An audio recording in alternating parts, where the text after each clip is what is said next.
18h à Kinshasa, 19h dans l'est de la République démocratique du Congo, 19h à Goma, heure à laquelle nous vous convions sur cette tranche Kinshasa direct. Aujourd'hui, une seule thématique, deux invités différents. La rue va-t-elle fléchir le pouvoir? Nous allons en parler avec Sten Banyakou ainsi que M. Dieudonné Panou qui est cadre d'Aldec. Tous ils vont se succéder pour essayer d'analyser cette thématique. Mais bien avant cela, de l'autre côté, nous avons Moïse Chamala. Bienvenue. Merci Jean-David Kilolo et bonsoir à vous mesdames et messieurs. Place à l'actualité.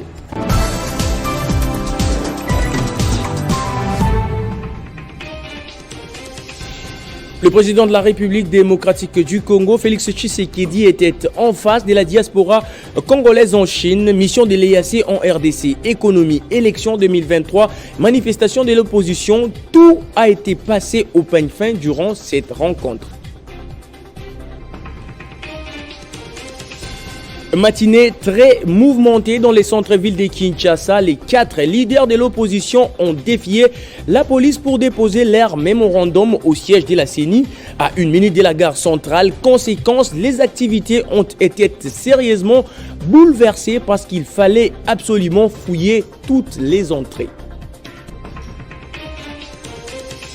Et puis les Kimbanguistes du Congo célèbrent ce jeudi leur Noël, une fête commémorative de Jésus-Christ qui a coïncidé avec la naissance de leur autre leader spirituel Dialungana. La journée est marquée par des célébrations dans les centres spirituels.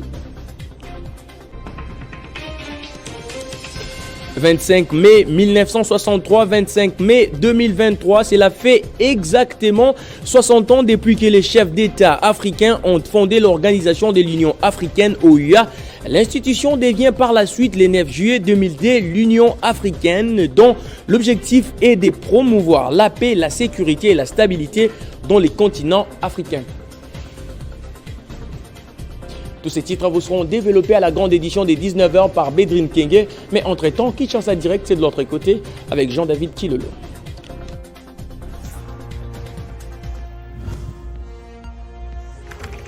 L'actualité reste en continu.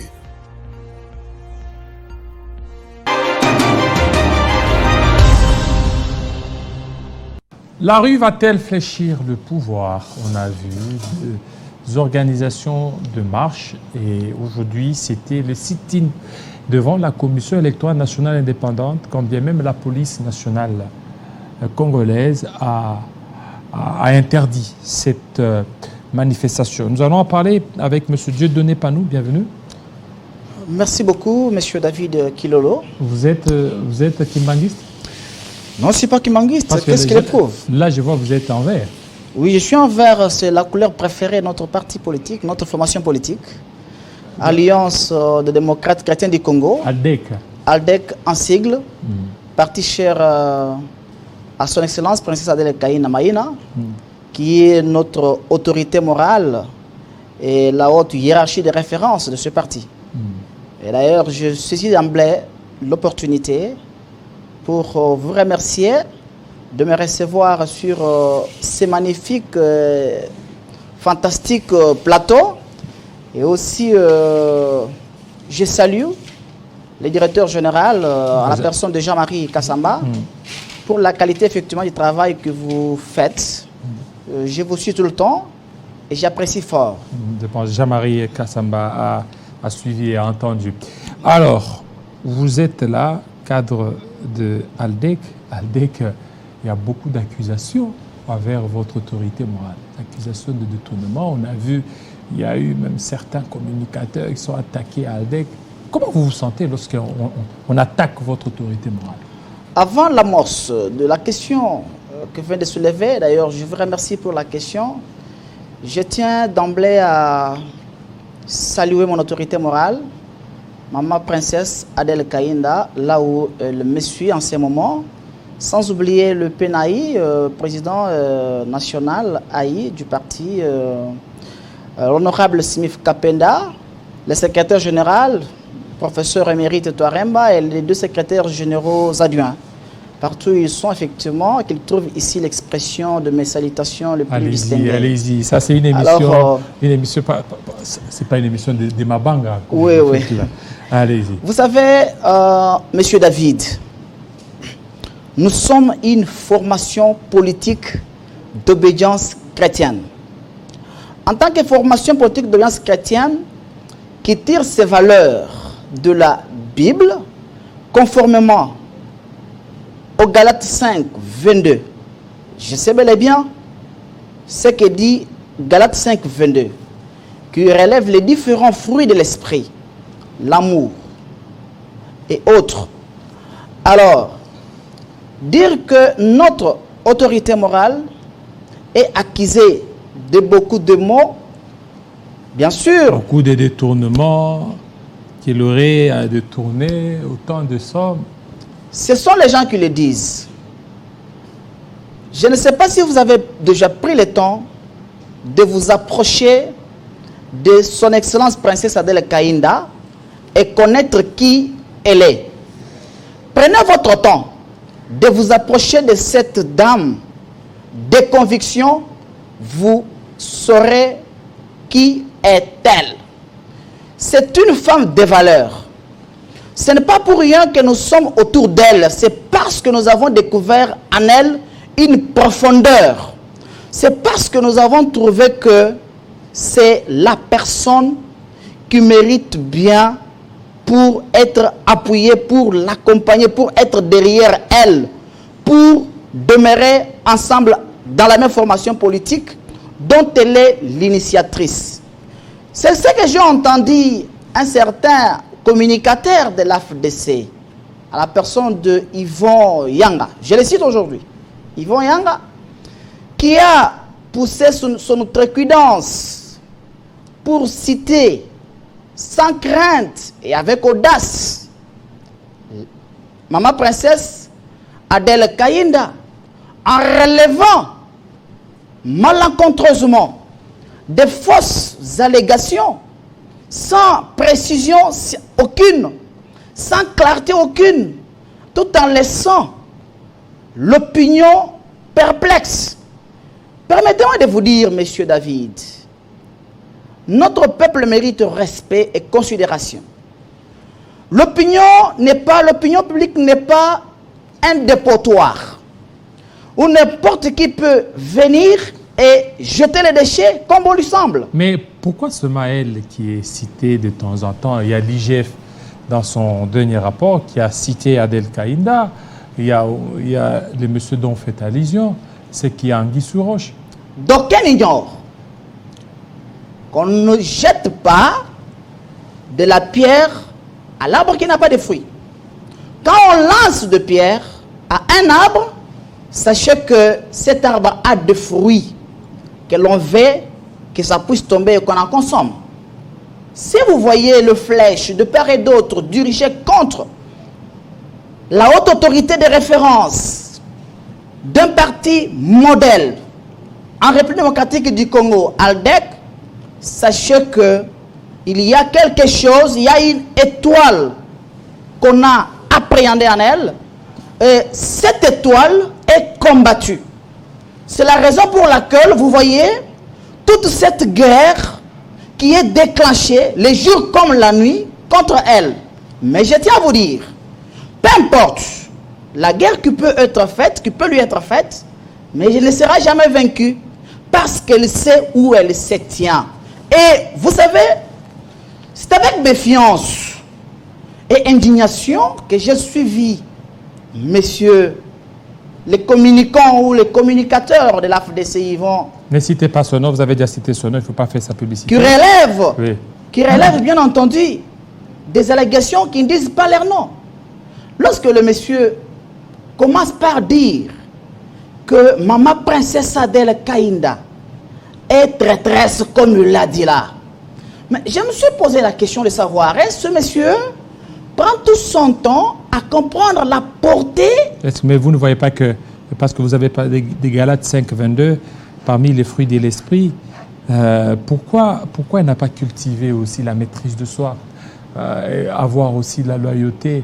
Parce que si Adèle Kaïnda s'est retrouvée au gouvernement, c'est grâce certainement à Batilou Kwebo, pour ne fût-ce que cette reconnaissance, elle ne devait pas quitter dans la FDCA, elle devait rester. Monsieur David, si vraiment on s'inscrit dans cette logique, on dirait que l'honorable Modeste Bahati a effectivement les ministères chez lui et il commence à distribuer à qui il veut. Parce que lui-même est sénateur dans les cadres de l'union sacrée. Et si Maman Princesse Adèle Kaïnda Maïna, permettez pour une petite histoire, ce n'est pas un cadeau qu'elle avait bénéficié de la part de l'autorité morale des AFDCA. C'est un mérite. C'est grâce au travail des hautes factures abattues par elle au sein de cette formation politique. C'est grâce à son intelligence, sa capacité d'action, ses compétences professionnelles avérées et distinguées. Mais cela n'a pas suffi. C'est qu'il a fallu qu'il y ait un homme. Il a fallu qu'il y ait un homme. Et cet homme, c'est Bahati Lukwebo. Permettez que je puisse épuiser ma réflexion. C'est grâce à toutes ses compétences, son intégrité, son sens élevé du travail, qu'elle a été proposée sur la liste. Vous le savez, on n'envoyait pas un seul nom, on envoyait 3 noms. Mais elle était seule en tant que chef de l'ADEC, chef d'un parti politique appelé ALEDEC. Elle était seule députée. ALEDEC n'avait qu'un seul député. Alors que AFDC en avait 31. Mais pour quelle bonne raison Adèle Kaïnda Maïna s'était-elle retrouvée sur la liste?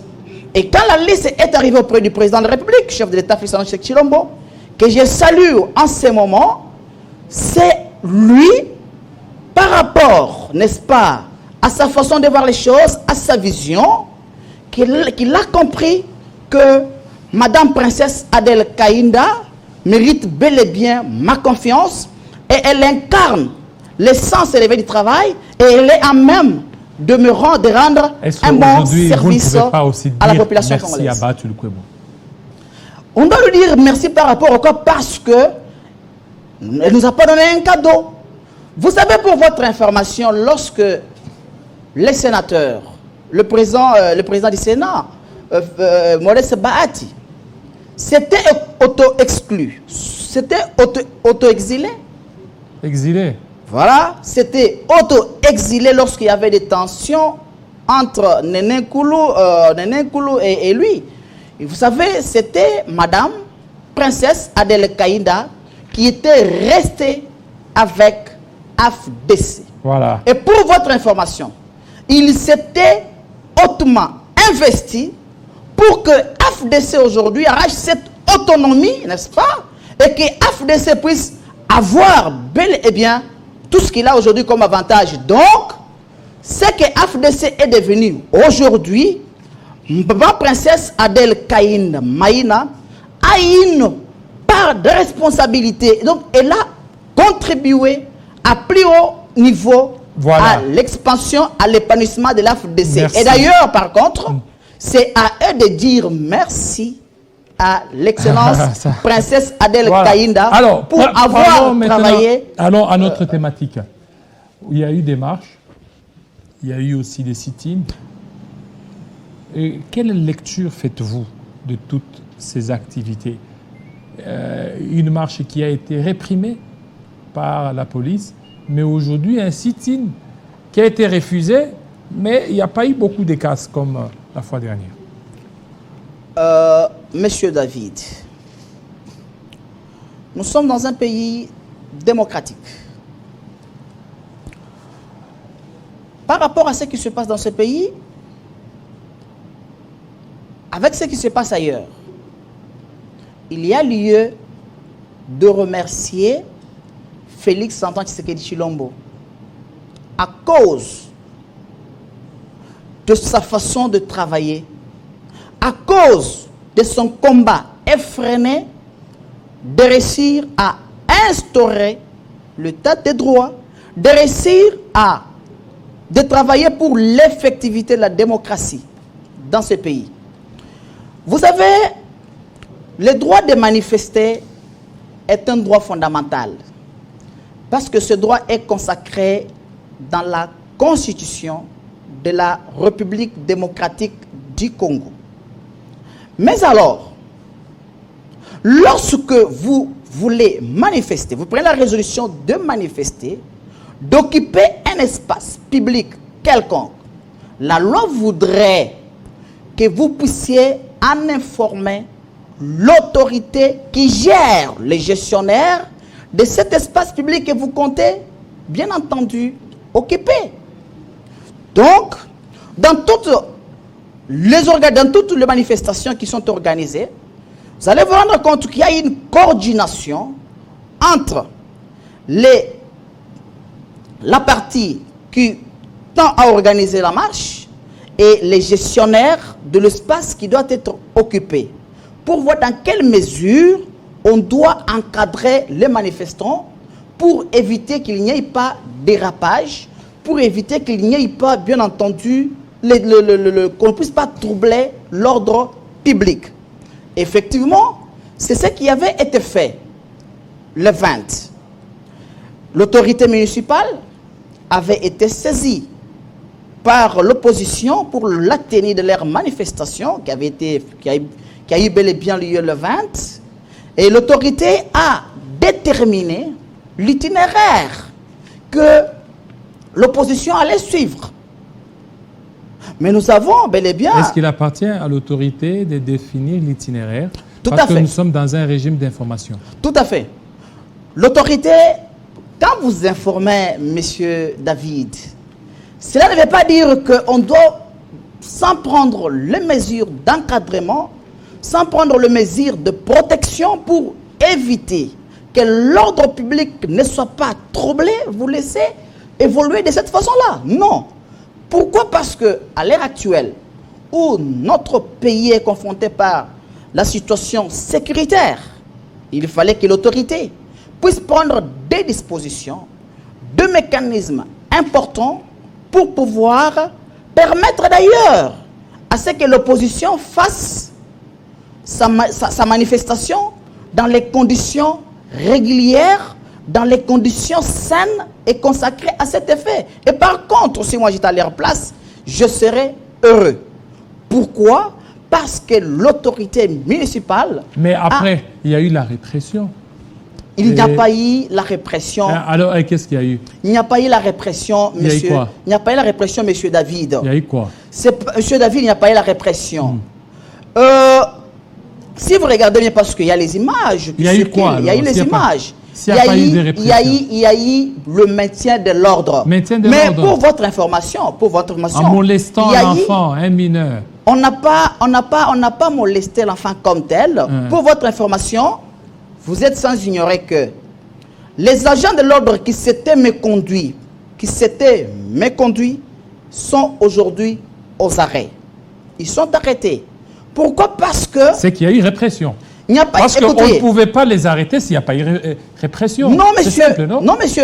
C'est la logique des choses. Non, monsieur. Non, monsieur. Non, monsieur. Non, alors monsieur. Pourquoi ils sont arrêtés? Non, monsieur David. Ils sont arrêtés pourquoi? Pour votre information, vous allez voir que le manifestant, l'opposition n'a pas respecté l'itinéraire et l'opposition s'est adonnée à semer les troubles, à jeter de pierres sur les agents de l'ordre. Et vous savez, lorsqu'on est en pareille situation, quelle serait l'attitude des agents de l'ordre? Et d'ailleurs, ils se sont évertués pour... Alors ma question est celle de savoir, ces 3 policiers ont été arrêtés. Voilà.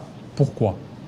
Ils avaient été arrêtés parce qu'ils n'ont pas pu maintenir, parce qu'ils ont réprimé garder la ligne de conduite. Ils ont réprimé, non? Ils étaient là pour encadrer les manifestants. Mais ils n'étaient pas là pour réprimer.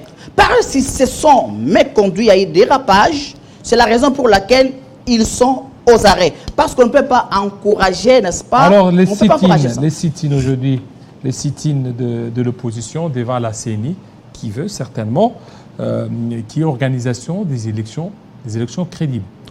Vous savez, la tenue des élections en RDC en décembre 2023 reste certaine. Et c'est la volonté même du chef de l'État. Étant donné qu'il est légaliste, il est démocrate, il ne veut pas, n'est-ce pas, que l'on puisse verser dans les glissements. Il ne veut pas. Donc, il est déterminé. Et avec monsieur le président, monsieur le président, non, Denis Kadima, pas Konena, Denis Kadima, qui reste très engagé. Vous savez d'ailleurs, il vient de déposer il n'y a pas longtemps un avant-projet sur la répartition des sièges. Un avant-projet de loi sur la répartition des sièges. Cela prouve à suffisance la détermination de la CENI à organiser les élections dans les délais constitutionnels. Donc, on doit bien entendu appeler l'opposition au calme et à la tranquillité, qu'il se prépare. Ce n'est pas parce que la majorité n'est pas prête pour aller aux élections. Non, nous nous préparons en conséquence. Nous sommes bien disposés pour aller aux élections. Même si on dit que les élections, c'est pour demain, je vous dis, nous sommes bien disposés. À l'exemple de notre formation politique, Alliance des démocrates chrétiens du Congo, qui reste très engagée. Et puis, merci, monsieur Dieudonné Panou. Oui. Tout de suite, monsieur Sten Banyakou, pour commenter cette actualité.